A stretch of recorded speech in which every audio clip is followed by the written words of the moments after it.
Quem é a besta que subiu da terra? Será que podemos identificar com precisão essa figura? Antes de tudo, vamos ler o texto bíblico. E vi subir da terra outra besta, e tinha 2 chifres semelhantes aos de um cordeiro, e falava como o dragão. Antes de apresentarmos a identidade dessa besta, é preciso pontuar alguns detalhes importantes do texto bíblico. João diz que viu surgir outra besta, e diferente da primeira besta que subiu do mar, essa besta subiu da terra. Mas qual é o significado da palavra terra? Será que João está se referindo ao planeta Terra? E a resposta é não. Aqui a palavra terra se refere à terra de Israel. De modo geral, os escritores bíblicos usam a palavra terra como sinônimo de Israel.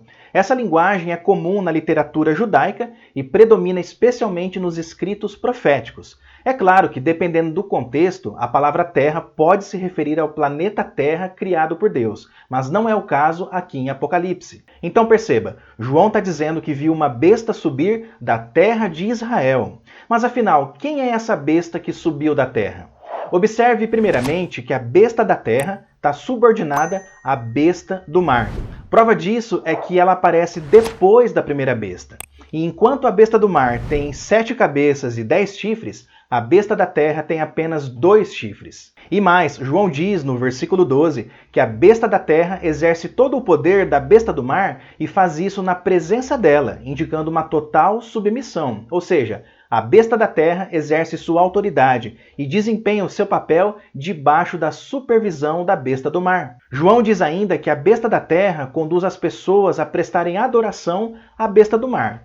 Para você entender quem é a besta do mar, assista ao vídeo que eu vou deixar na descrição aqui embaixo. Mas, para a gente não perder o raciocínio da explicação, saiba que a besta do mar é o Império Romano da época de João, no sentido corporativo, e ao mesmo tempo o imperador Nero César, no sentido específico. Assim, o que temos aqui é a aliança entre as duas bestas. As duas trabalham juntas num acordo de oposição ao povo de Deus. E nessa oposição, a besta da terra é submissa à besta do mar. E mais do que isso, as duas bestas juntas atuam debaixo da influência do dragão, que é o diabo. O teólogo George Led disse muito bem que a primeira besta incorpora o poder civil, inspirado por Satanás. A segunda representa o poder religioso, empregado para dar apoio ao poder civil. Posto isso, vamos então identificar quem é a besta que subiu da terra.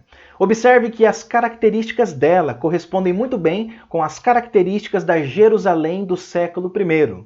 Com isso, eu quero dizer que a besta que subiu da terra, também chamada de Grande Meretriz, é a Jerusalém do século I. Quando eu digo Jerusalém, eu me refiro de maneira específica ao judaísmo apóstata da época de Jesus, ou seja, ao sistema religioso judaico que odiava a Cristo. Vejamos algumas evidências disso. Por exemplo, o apóstolo Mateus disse: "E os principais sacerdotes e todo o sinédrio procuravam algum testemunho falso contra Jesus, a fim de o condenarem à morte."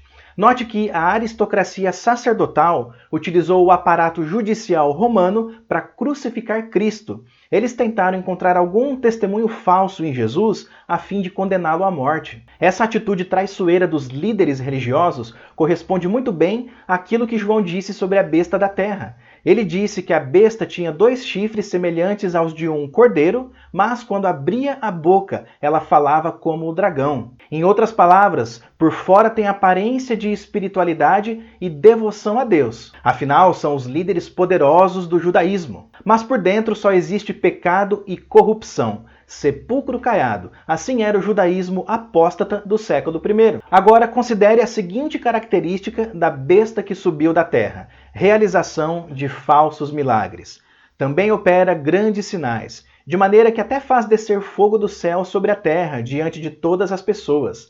Seduz aqueles que habitam sobre a terra por causa dos sinais que lhe foi permitido realizar. Quando você lê os relatos do Novo Testamento, você percebe que havia de fato operadores de falsos milagres naquela época. Por exemplo, a Bíblia cita um mágico chamado Simão, que através de suas artes mágicas causava admiração no povo de Samaria. A Bíblia também cita um homem chamado Bar-Jesus, que além de ser mágico, era também um falso profeta.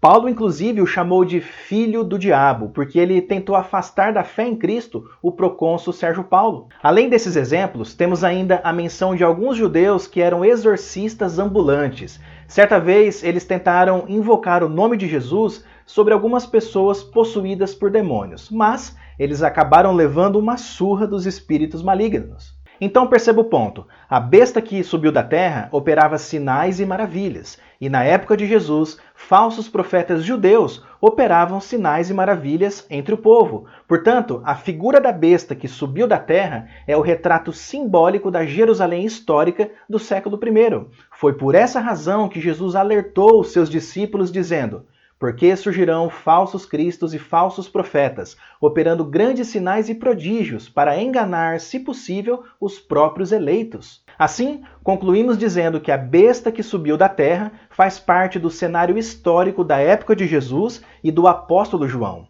A besta da terra, que é Jerusalém, fez aliança com a besta do mar, que é Nero César e o Império Romano. E debaixo da influência do dragão, que é o diabo, as duas bestas perseguiram com ódio mortal Jesus, o Messias prometido, e todos os seus seguidores. E como consequência, a ira de Deus foi derramada sobre Jerusalém no ano 70 depois de Cristo.